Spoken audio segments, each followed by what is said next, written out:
Hi friends, నేను మీ సీతామహాలక్ష్మి. ఈనాటి కథలకి స్వాగతం. ఈరోజు మనం కేతిగాడి మందుల సంచి అనే చందమామ కథని చెప్పుకుందాం. వాడపల్లి అనే గ్రామంలో గోవిందరాజు అనే గాయకుడు ఉండేవాడు. అతడు గ్రామంలోని వెంకటేశ్వర స్వామి కోవెలలో పండుగలు, పర్వదినాలలో తన భక్తి పాటలతో భక్తులకు వీణుల విందు చేసేవాడు. అతడి గానాన్ని విన్న జనం ఇంత చక్కగా పాడే గోవిందరాజుకు రాజాశ్రయం లభిస్తే మన గ్రామానికే గొప్ప పేరు తెస్తాడు అనేవారు. కానీ గోవిందరాజు మాత్రం ఎంతో వినయంగా, అయ్యా, వెంకటేశ్వరునికి కింకరుడిలా ఉండిపోవాలని ఆ స్వామివారు భావిస్తే నాకు రాజాశ్రయం ఎలా లభిస్తుంది? ఇక్కడే నాకు సుఖంగా జీవితం సాగిపోతున్నది. నాకు నేనై రాజాశ్రయాన్ని కోరను అనేవాడు. ఇలా ఉండగా వాడపల్లి వెంకటేశ్వర స్వామి కళ్యాణ మహోత్సవం జరిగే రోజు వచ్చింది. ఆ సందర్భంగా గ్రామంలో వీధి నాటకాలు, భజనలు, తోలుబొమ్మలాటలు మొదలైన వాటితో రోజుకొక కార్యక్రమం పెట్టి 9 రోజుల పాటు స్వామివారి కళ్యాణోత్సవాలు ప్రారంభించారు. ఈ సందర్భంలో గోవిందరాజుకు గడ్డిపాడి నుంచి వచ్చిన కేతిగాడి పగటి వేషం వేసే భూషణం అనే వాడితో పరిచయం అయింది. ఈ కేతిగాడి వేషం చాలా తమాషాగా ఉండేది.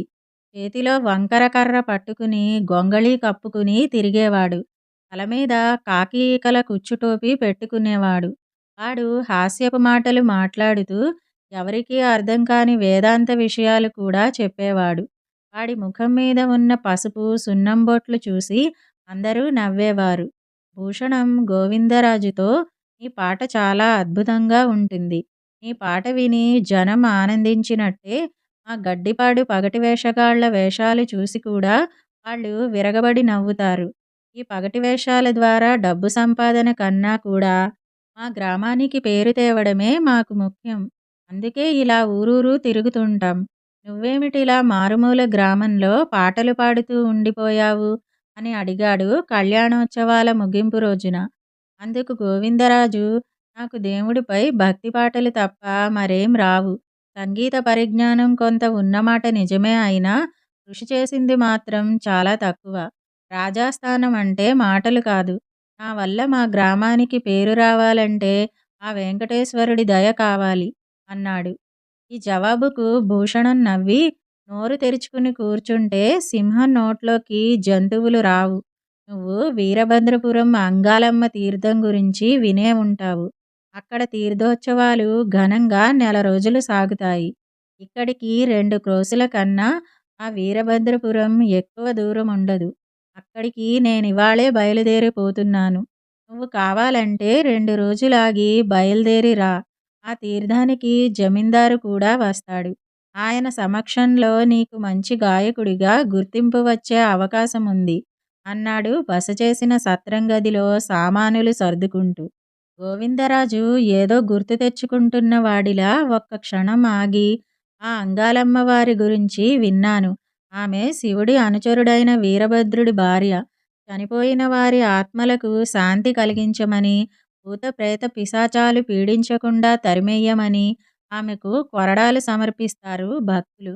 ఆ అమ్మవారి చేతిలో ఎప్పుడూ కొరడా ఉంటుంది. అప్పుడెప్పుడో 2, 3 సార్లు వెళ్ళాను. కానీ అక్కడ పాడే అవకాశం మాత్రం ఎప్పుడూ రాలేదు" అన్నాడు. "ఈసారి తప్పక వస్తుందిలే" అంటూ భూషణం పెట్టెలో ఒక తోలు సంచి పెడుతుంటే, "అదేమిటి?" అని అడిగాడు గోవిందరాజు.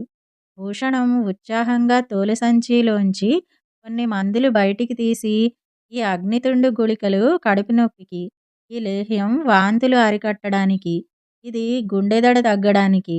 అలా ఎప్పుడు ఏ రోగం వస్తుందో తెలియదు కదా, అందుకని ప్రయాణంలో అన్నీ దగ్గరుంచుకుంటాను" అని గోవిందరాజుకు చూపించి వాటిని మళ్ళీ తోలు సంచిలో వేశాడు. కానీ దాన్ని పెట్టెలో పెట్టుకోవడం మరిచిపోయాడు. ఆ తర్వాత కేతిగాడి పగటి వేషాల భూషణం హడావిడిగా సత్రం నుంచి బయటికి వచ్చి తనలాగే వెళ్ళిపోతున్న కళాకారుల్లో కలిసిపోయాడు. వాడలా వెళ్ళిన కొంతసేపటికి సత్రం నుంచి బయటికి వస్తున్న గోవిందరాజుకు ఆ మందుల తోలు సంచి కంటబడింది. దాన్ని తీసుకుని వీధిలోకి వచ్చిన గోవిందరాజుకు భూషణం కనిపించలేదు. "ఎలాగూ అంగాలమ్మ తీర్థానికి వెళుతున్నాను గదా, అక్కడ ఆ కేతిగాడికి ఈ మందుల సంచి ఇవ్వవచ్చుననుకున్నాడు గోవిందరాజు. మర్నాడు గోవిందరాజు బాడుగ బండిలో అంగాలమ్మ తీర్థం జరిగే వీరభద్రపురానికి బయలుదేరాడు. అతడు అక్కడికి చేరేసరికి ఒకచోట చాలా హడావిడిగా ఉంది. జమీందారు ఠీవీగా గ్రామ ప్రజలు వేసిన ఆసనం మీద కూర్చుని నవ్వుతున్నాడు. చుట్టూ ఉన్న జనం కూడా కేరింతలు కొడుతున్నారు. మధ్యలో కేతిగాడి వేషంలో ఉన్న భూషణం నిప్పులు తొక్కిన కోతిలా అటూ ఇటూ గెంతుతూ, అయ్యా కడుపు నొప్పి, బాబోయ్ కళ్ళు బైర్లు కమ్ముతున్నవి, అగ్నితుండు గుళికలెక్కడా, గుండెదడ మాత్రలెక్కడా, అసలు నా తోలు సంచి ఎక్కడా, అమ్మ తల్లి అంగాలమ్మ కరుణించి నన్నేలు తల్లీ అంటూ అరుస్తున్నాడు. అయితే జమీందారు జనం మాత్రం ఇదంతా కేతిగాడి నటన, హాస్యం అనుకుంటూ విరగబడి నవ్వుతున్నారు. భూషణం తోలు సంచి పేరు చెప్పగానే గోవిందరాజుకు ఇది హాస్యం కాదని, నిజంగానే వాడు కడుపు నొప్పితో బాధపడుతున్నాడని గ్రహించాడు. ఆయన వెంటనే వాణ్ణి సమీపించి, ఇదిగో నీ తోలు సంచి, ఆ మందులేవో నాకు తెలియవు, నువ్వే తీసుకో అంటూ సంచిని అందించాడు. ఆ సరికి జమీందారు జనం కూడా కేతిగాడిది నటన కాదని, వాడు కడుపు నొప్పితో బాధపడుతున్నాడని తెలుసుకున్నారు.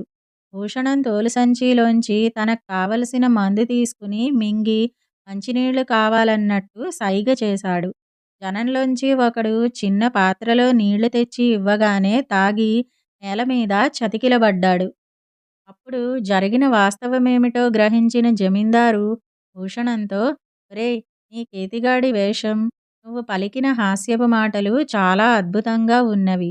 ఎటొచ్చి ఏది పగటి వేషం నటనో, ఏది నిజమైన రుగ్మతో గుర్తించలేకపోయినందుకు చాలా విచారిస్తున్నాను అన్నాడు.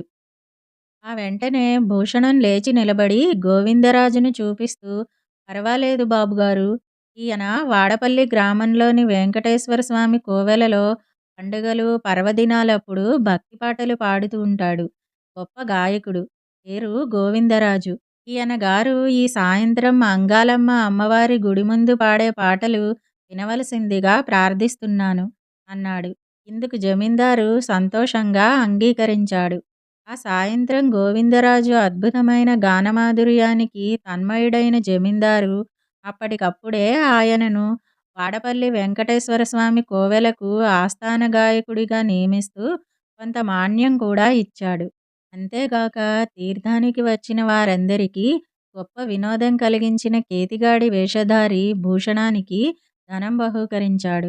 నువ్వు నాకు చేసిన ఉపకారం నేను ఈ జన్మలో మరిచిపోలేను అన్నాడు గోవిందరాజు కృతజ్ఞతతో భూషణం చేతులు ఆప్యాయంగా పట్టుకుంటూ. ఇందులో నేను చేసిన ఉపకారం పెద్దది కాదు.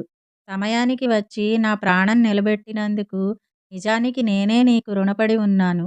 అనుకోకుండా నేను మందుల సంచి సత్రంలో మర్చిపోవడం, సమయానికి ఈ మందుల సంచితో వచ్చి నువ్వు నన్ను కాపాడడం, జమీందారు దృష్టి నీ మీద పడడం, ఆయన ఆనందించి నిన్ను మీ ఊరి వెంకటేశ్వర స్వామి దేవస్థాన గాయకుడిగా నియమించడం అంతా దైవ కటాక్షం తప్ప మరొకటి కాదు. నువ్వు నమ్మిన వాడపల్లి వెంకటేశ్వర స్వామి వారే నీకు మేలు చేశాడు. అంతా ఆ దేవుడి దయ. మనమందరం కేవలం నిమిత్త మాత్రులమే అన్నాడు భూషణం స్వగ్రామానికి బయలుదేరడానికి ఆయత్తమవుతూ. ఇదండి కేతిగాడి మందుల సంచి అనే చందమామ కథ. ఈ కథ కనుక మీకు నచ్చినట్టయితే లైక్, షేర్, కామెంట్ చేయండి. మరిన్ని మంచి కథల కోసం మా ఛానల్ను సబ్స్క్రైబ్ చేసుకోండి. మళ్ళీ మరొక మంచి కథతో కలుసుకుందాం. అంతవరకు వింటూనే ఉండండి ఈనాటి కథలు.